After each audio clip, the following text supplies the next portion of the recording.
Mehmonimiz tajribali ortoped travmatolog Murod Uralovni taklif etamiz va Marhamat. suhbatimizni davom ettiramiz. Keling. Marhamat. Assalomu alaykum. Murod aka, xush kelibsiz. Assalomu alaykum. Marhamat, aka, xush kelibsiz.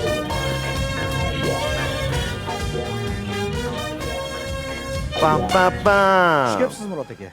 Assalomu alaykum. Xursandmiz, Assalomu. Assalomu alaykum. Murodjon aka, mana sportchilardan ham sizlarga nima buyurtmami nima desa bo'ladi yoki bo'lmasa tezkor holatlarda bir bo'lganmi shunaqa holatda borib sportchiga yordam qilish kerak bo'lgan paytlari? Albatta bo'lib turadi. Sportsmenlar har bitta hozir sportga e'tibor kuchaytirilgandan keyin har bitta sportda o'ziga yarasha travmalar ko'paydi. Tennischilarda ham albatta ko'p travmalar, tennischilarga bog'liq bo'lgan kasalliklar ham uchraydi. Yaqinda bir kontent qilib chiqdik. Demak, tennischilar tirsagi degan bir kasallik bor. Lateral epikondilit deydi. Mana Aynan shu qo'lda. Qo'lda. Chunki bular mana bunaqa urgan vaqtda mana shu joyda ko'p nagruska tushadi. Zo'riqish bo'lib mana shu yerda bunda lateral epikondilit degan kasallik rivojlanadi.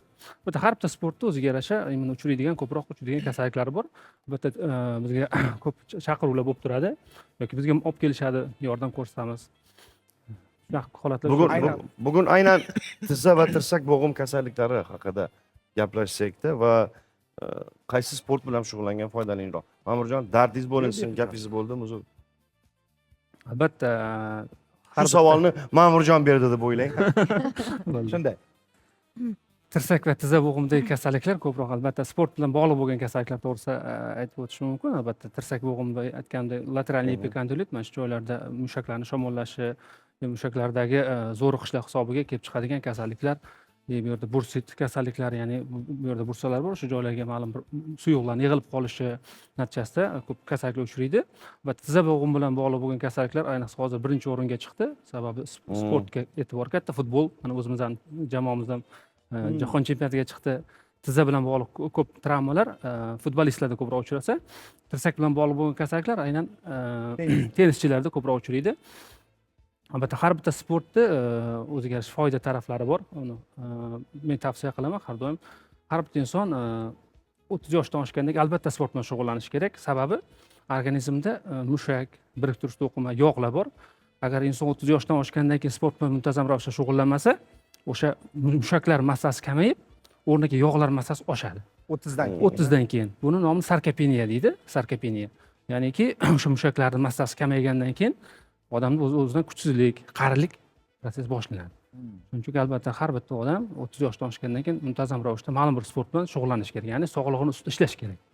Albatta ishlaydi odamlar, chiroyini ustida ishlaydi, ovozini ustida ishlaydi.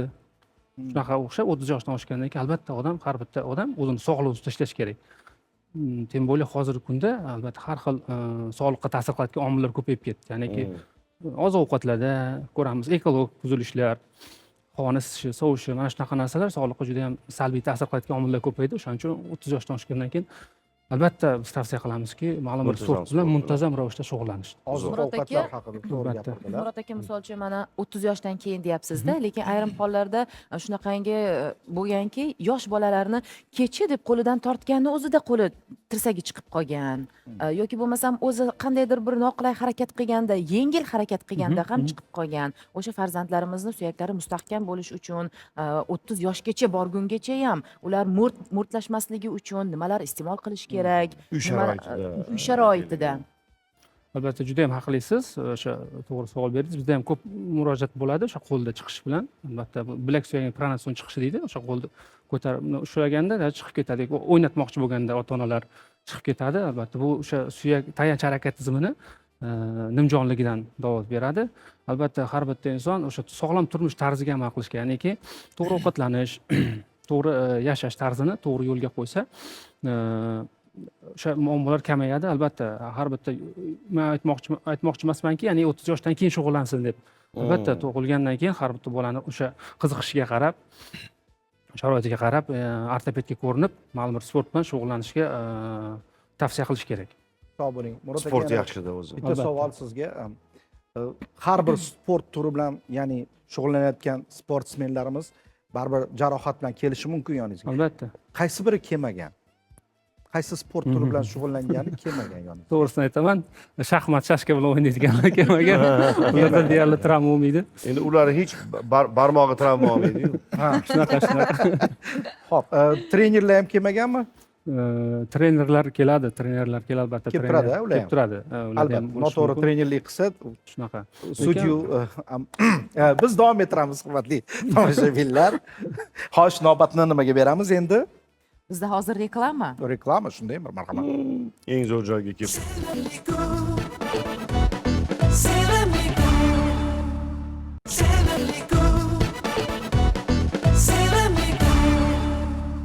Ma'murjon, bilasizmi, ko'p holatlarda odamlarda shunchaki oyog'imni aylantirib razminka qilayotgandim deydi, tizzam chiqib ketib qoldi deydi.